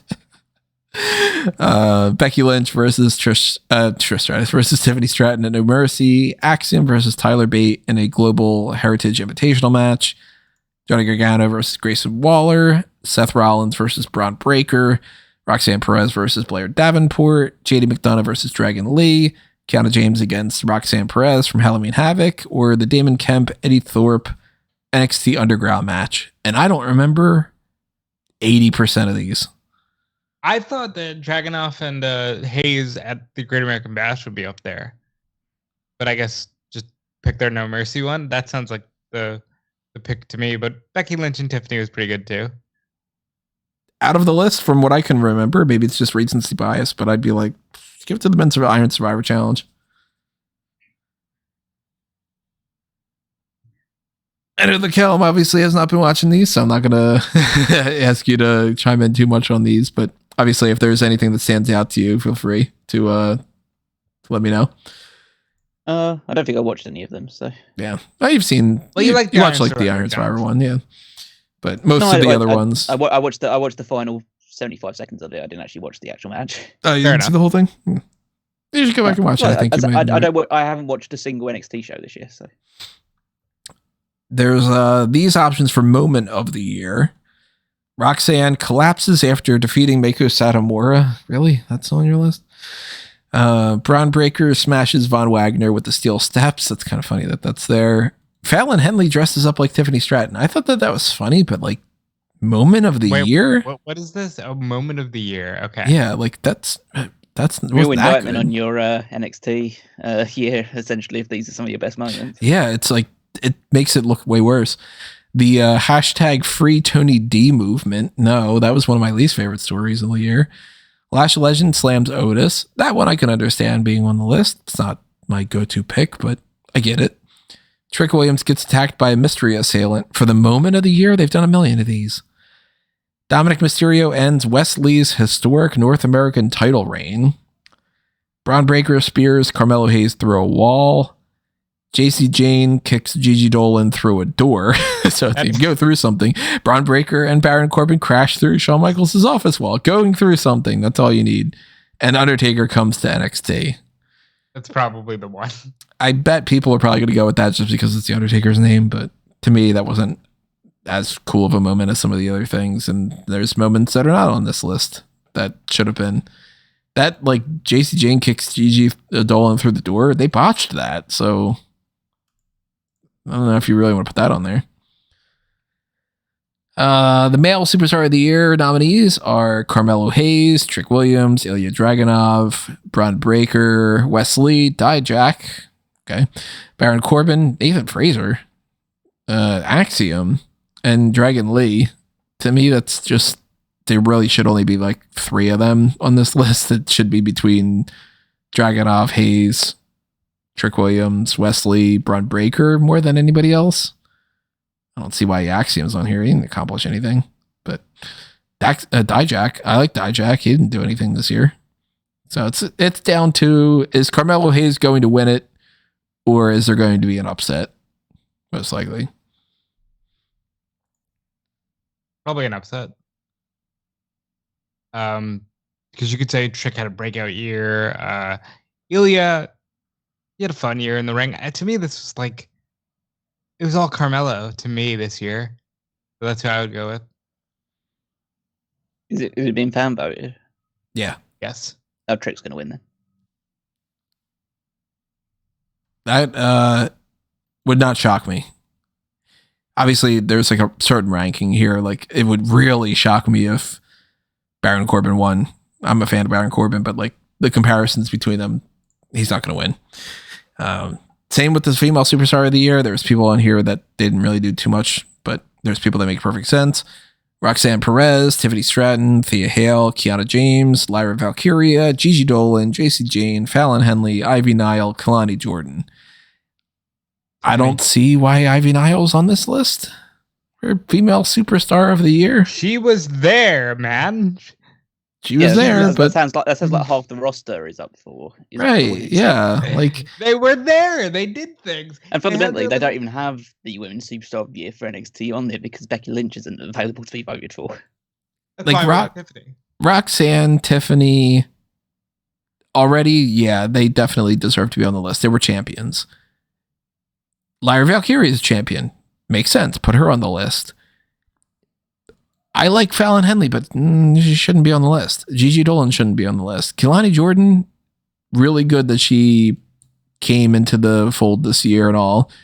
They've done a lot with Thea and Kiana, but they really should just limit this to like 5 people to pick from, not just toss almost everybody on there. It's Tiffany. I mean, she had a great year. She proved that she could be on the main roster. But she is a heel, so I don't necessarily expect her to win. Are they going to give the Roxanne NXT Lifetime Achievement Award? Like what the? I think Roxanne's going to end up winning, yeah. And then round this out, Tag Team of the Year options. They have a lot less for this one. Creed Brothers. The tag team division sucks. Creed Brothers, Gallus, Brooks and Jensen. I always want to say that. I don't know why. Briggs and Jensen, but the fact that it's Brooks and Briggs, and it's just that it's hard for me to Josh and that. Jensen, Brooks and Briggs, Jensen, JB and BJ. Well, Hank one and Tank. Tank. Apparently doesn't get many of them. It's you got BJ and JB, you got KC and KC, you got Hank and Tank. Creed Brothers, Gallus, Tony D and Stax, and Alba Fire and Isla Dawn. So why are Hank and Tank on this list? For tag team of the year, brother. They were there. I promise. That's all it is. Like Hank and Tank accomplished less than even Out the Mud did, and Out the Mud isn't on this list, and they shouldn't be on it either. But it's got to be Tony D and Stax for me.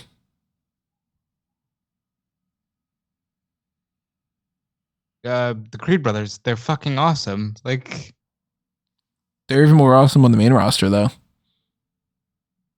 I'm digging that whole thing that Julius is doing, where he's doing the suplexes and then doing the kick-ups over and over again. I think that's really good. But you do have the option to vote for those until whenever it is they plan on putting that out there. I think that they didn't bother to say exactly when it shuts off. Let me just double check. Yeah, the voting has begun, is now live, and you can vote for the following category. So it doesn't say exactly when they're going to stop accepting these, but I'm assuming that they'll probably do that at the beginning of the year, or that they will announce that on. Well, they recorded next week's episode, so it would have to be probably the January 2nd episode of NXT. And when that happens, we'll talk about that. But let's do our final hot tag here, which is an open-ended question. Anything else you want to talk about TV wise? No. I can't say that there is. I mean, WTV is bland. AEW is doing some good stuff with the tournament. I guess this is probably the only time we can ask this question while still having a lot of names available. Who do you think is winning the Continental Classic tournament overall? Well, in terms of just recapping it first of all, so they've gotten to on the episode of Dynamite, it was determined that there's going to be a 3-way semi-final match to determine who will get the final spot for the Gold League at World's End between after Jay White defeated Moxley in the final match of the group stage, and so they're all gonna Swerve and Moxley are all gonna fight for the opportunity to get that match. So yeah, that should be an interesting enough match to watch. At the moment, it's starting to feel like it might be Moxley Kingston. still feels like that might be the direction they're going in. That's been one of the standout options from the start of this for me. Yeah, and it's still very much a possibility. I think we'll know more after Collision tonight, but I think the standings with Collision are going to end with Danielson and Kingston being the final two for that, and I think Kingston's going to beat Danielson in their rematch after Danielson beat him earlier in the tournament. Kingston's going to get him back, and so yeah, him versus Moxley makes the most sense to me. I know that you guys probably don't feel the same way, but man, this didn't feel like the thing that made Kingston. You know what I mean? Like, I'm sure everybody's like, yay, Eddie, but I'm like, I want to see Danielson against Switchblade or Danielson against Swerve. Or Swerve. If you're going to give me Kingston, then give me Swerve Kingston. I want to see a match I haven't seen before. I'm totally fine with like the Moxley Kingston thing. I'm seemingly alone in the panel of like thinking that rematches can actually enhance stories rather than, if they're told the right way, rather than just be a bad thing.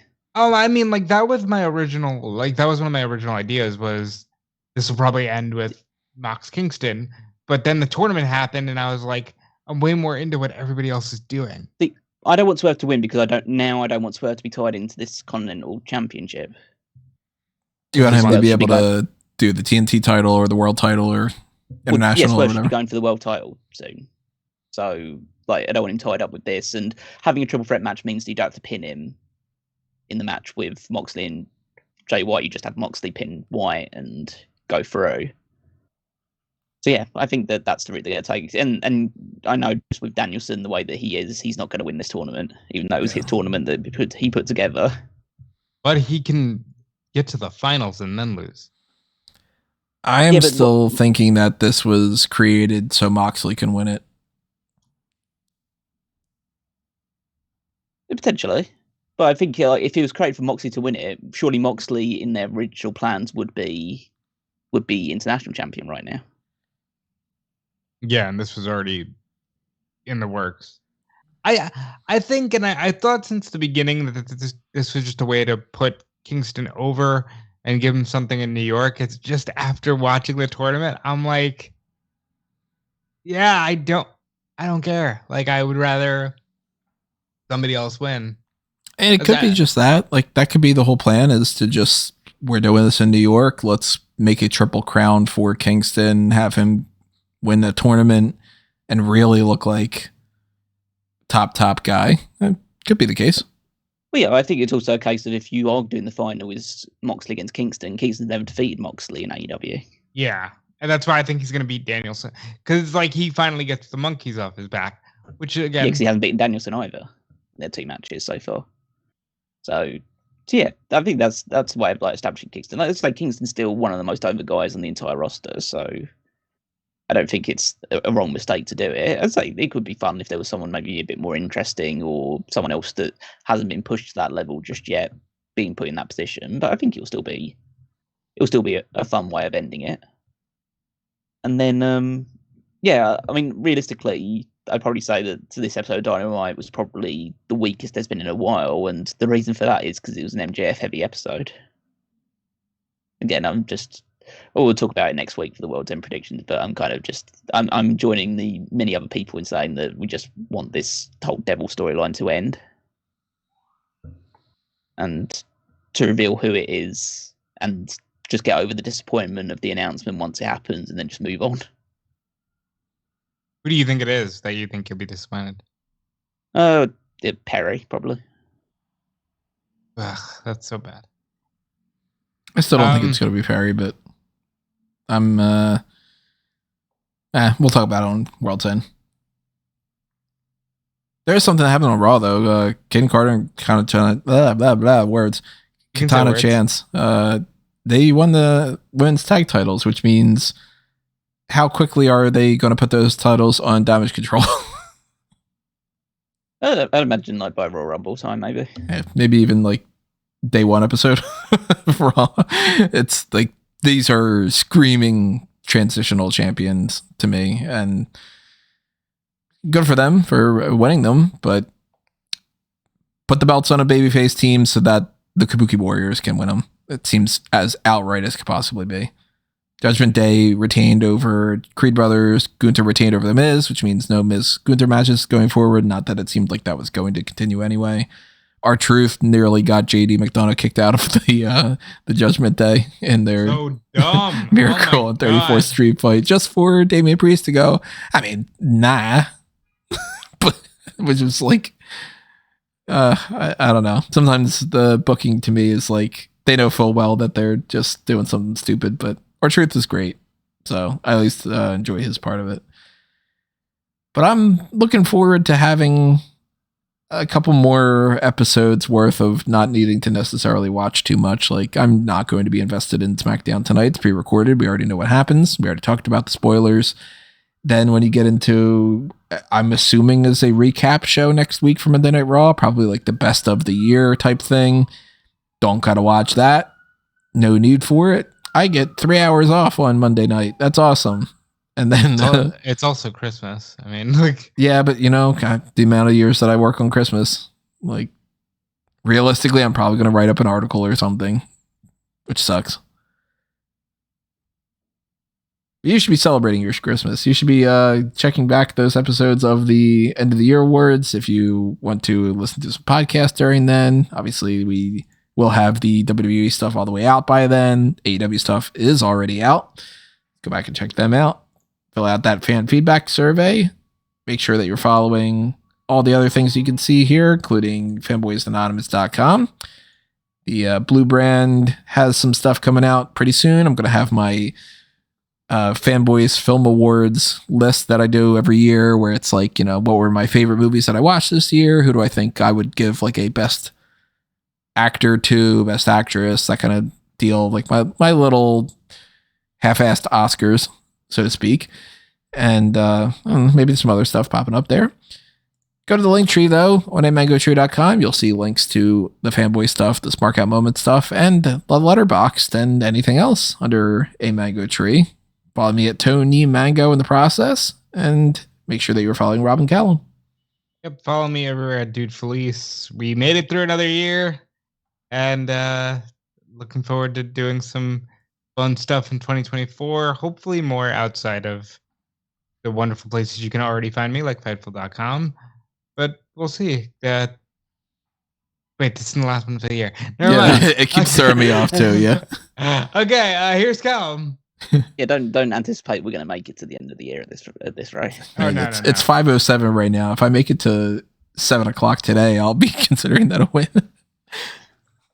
You can find me on Twitter at Wigmeister14. Check out the power rankings every week on Saturday over on smarkmo.com, where I'm ranking the WWE superstars. And then you can also check out the Fantasy League, see which one of our roster members are picking up points as we head towards the Royal Rumble, which is the next big milestone, all on the road to WrestleMania to crown our winner for this year's competition. Not me. Who knows? You might end up getting this flurry of a couple thousand points or something. Oh, yeah. Well, that's going to do us in for this episode of the Hot Tags, everybody. We got one more set of recordings to do for next week, where we will be breaking down the AEW World's End, or as I keep calling it, Worlds Collide.